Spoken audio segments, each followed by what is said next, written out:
سعیکم۔ تو اب یہ جو دو مختلف دھارے ہیں، نیکی کا دھارا یا نیکی کا راستہ الگ، برائی کا دھارا اور برائی کا راستہ الگ، ان دونوں راستے بالکل مختلف ہیں۔ یہ دونوں راستے جدا جدا ہیں۔ یہ اپنی جگہ ایک حقیقت ہے، لیکن کوئی اگر یہ سوال کھڑا کر دے اللہ تعالیٰ نے برائی پیدا ہی کیوں کی؟ شیطان کو پیدا ہی کیوں کیا؟ نہ شیطان رہتا نہ یہ سب مسئلہ کھڑا ہوتا۔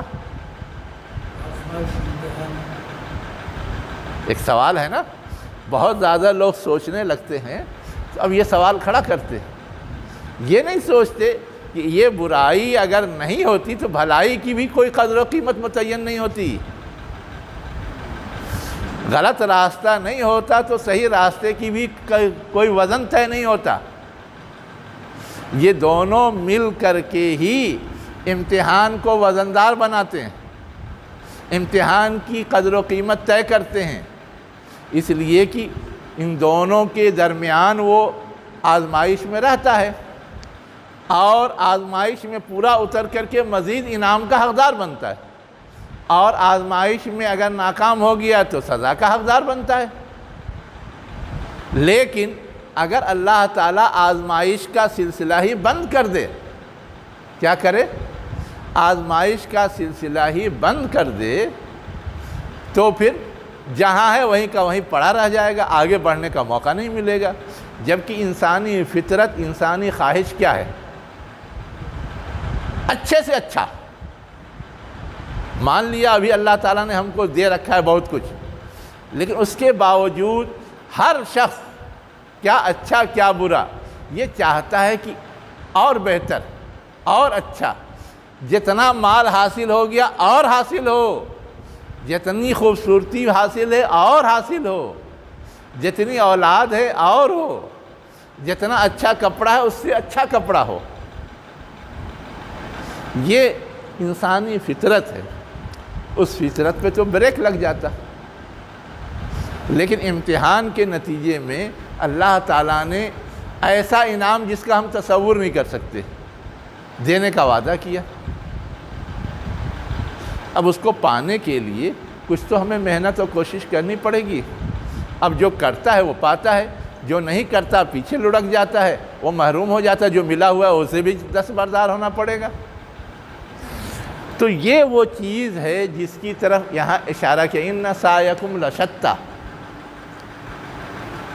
کہ جس طرح دن اور رات نر اور مادہ کے کمبینیشن سے ایک بہتر چیز ڈیولپ ہوتی ہے، ویسے ہی انسان کے صحیح اور غلط طرز عمل سے ایک نئی چیز، بہتر چیز ڈیولپ ہوتی ہے نا؟ تو یہ کوئی نہ سمجھ میں آنے والی چیز نہیں ہے، آسانی سے سمجھا جا سکتا ہے، اس لیے اسے تسلیم کرنا چاہیے۔ اب یہ کس چیز کی دلیل ہو گئی؟ آخرت کی دلیل ہو گئی، کہ دنیا میں ہم جو کچھ کر رہے ہیں اس کے بالمقابل ایک دوسری چیز بھی ہونی چاہیے۔ دنیا میں ہم امتحان کے لیے بھیجے گئے ہیں تو اس کا حساب و کتاب کا بھی ایک وقت ہونا چاہیے، ہے نا؟ تو یہ چیز سمجھانے کے لیے کہ تمہاری کوششیں مختلف ہیں، یہ ایک فطری عمل ہے، لیکن اس فطری عمل کا ایک رزلٹ آنا ہے، اس رزلٹ کا وقت طے ہے۔ تو جس طرح تم ان حقائق کو تسلیم کرتے ہو اسے بھی تسلیم کرو۔ اب یہ جو کہا گیا کہ تمہاری کوششیں مختلف ہیں، یہاں ایک بات سمجھا دی گئی۔ اب دوسری بات یہ ہے کہ کیسے مختلف ہے۔ دوسری بات کیا ہے؟ کیسے مختلف ہے، اس کو آگے سمجھایا گیا ہے۔ آگے کیا آیت ہے ان سعیکم لشتی کے بعد؟ اما من آتا واتقى وصدق بالحسنى فسنيسره لليسرى۔ ایک گروپ کوشش کرنے والوں کا اس ٹریک پہ چلتا ہے، وَأَمَّا مَنْ بَخِلَ وَاسْتَغْنَى وَكَذَّبَ بِالْحُسْنَى فَسَنُيَسِّرُهُ لِلْعُسْرَى۔ دوسرا گروپ اس ٹریک پہ چلتا ہے۔ تو یہ جو کہا گیا یہ ایک اصولی بات کہی گئی۔ اب دونوں کی عملی تصویر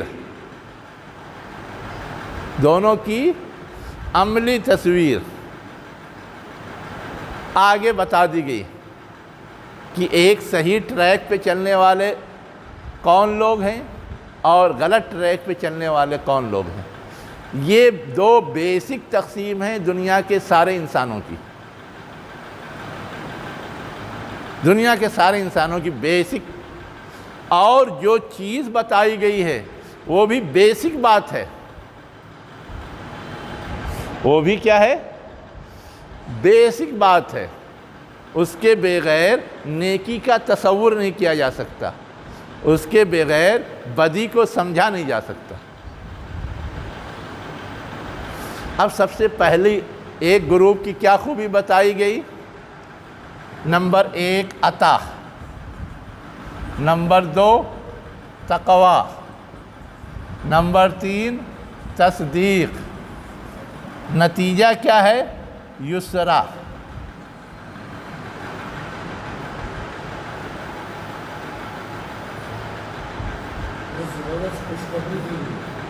ہے نا؟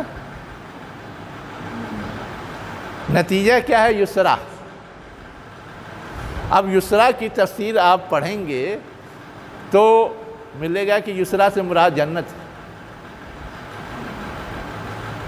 بعض لوگوں نے کہا کلمہ لا الہ الا اللہ ہے، توحید ہے، یعنی ان 3 چیزوں کے نتیجے میں توحید سے وہ سرفراز ہو جاتا ہے، اور جس کو توحید نصیب ہو گیا اس کے لیے جنت کی گارنٹی۔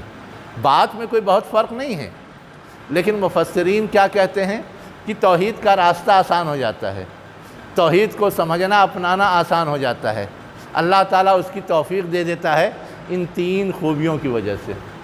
یا جنت کا راستہ آسان ہو جاتا ہے، جنت کی توفیق دے دیتا ہے، جنت کی راہ پہ چل پڑتا ہے۔ یہ 3 بیسک خوبیاں ہیں، عطا، تقوی، تصدیق۔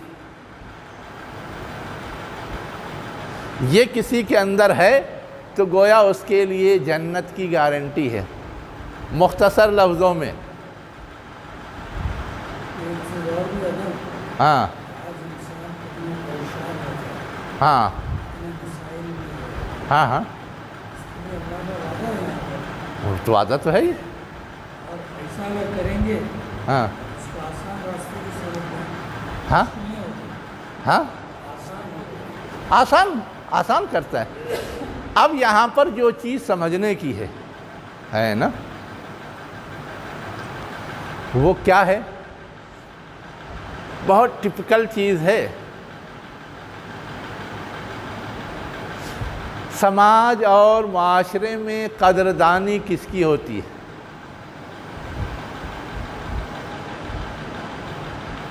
لوگ عزت اور احترام سے کس کو دیکھتے ہیں؟ صحیح کس کو مانتے ہیں؟ مالدار کو مانتے ہیں۔ نہیں، کس مالدار کو؟ اس کے پاس مال ہے تو اس مال میں دوسروں کو بھی کچھ فائدہ پہنچ رہا ہے یا نہیں پہنچ رہا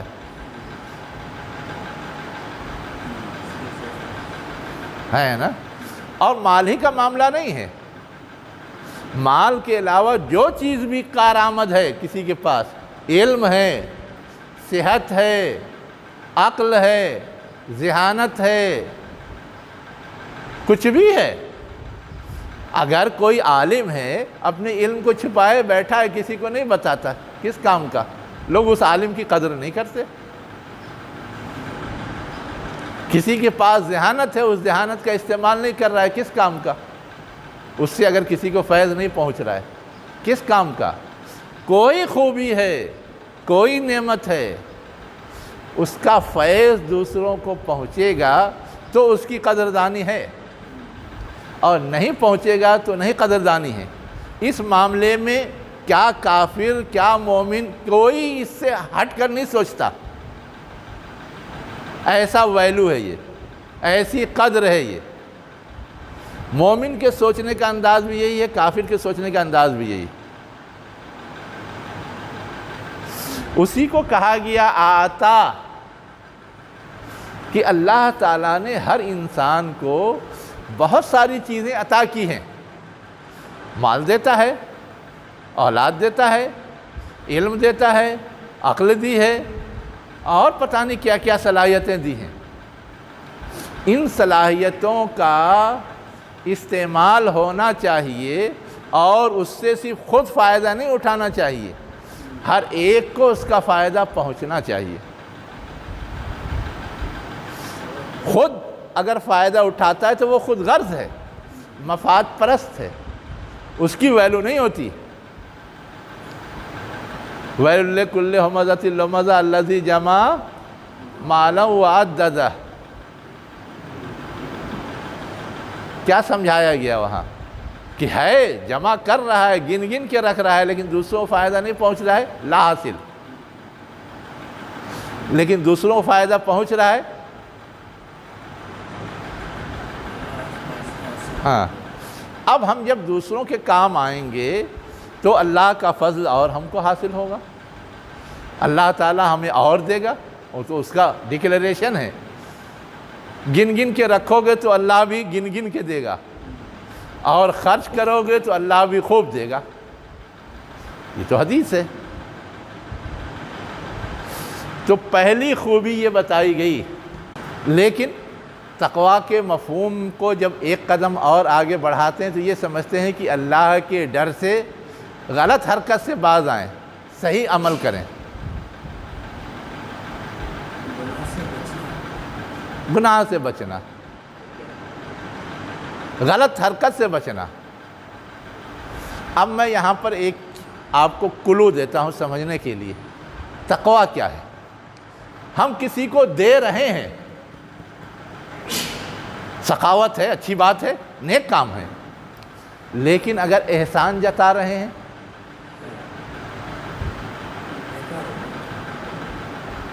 اب تقویٰ کا تقاضا کیا ہے کہ احسان نہ جتائیں، یہ تقویٰ ہے۔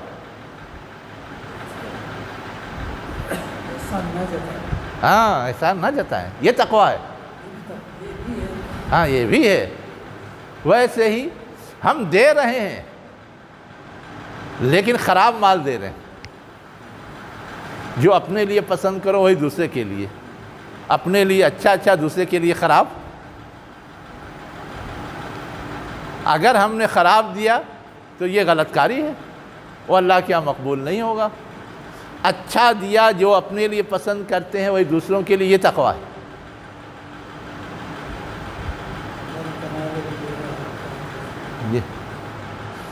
ویسے ہی آپ دیکھیے، ہم دے رہے ہیں لیکن ہماری نیت کیا ہے؟ نمائش کی ہے، یہ تقویٰ کے خلاف ہے۔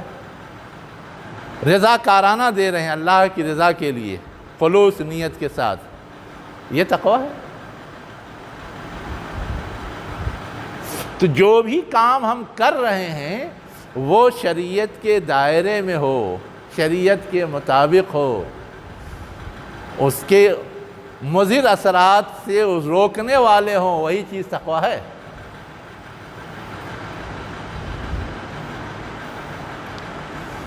اب اس کے بعد تیسری چیز کیا کہی گئی؟ تصدیق ہے نا۔ اما من آتا واتقا وصدقا بالحسنى، تصدیق کی کس کی؟ حسنہ کی۔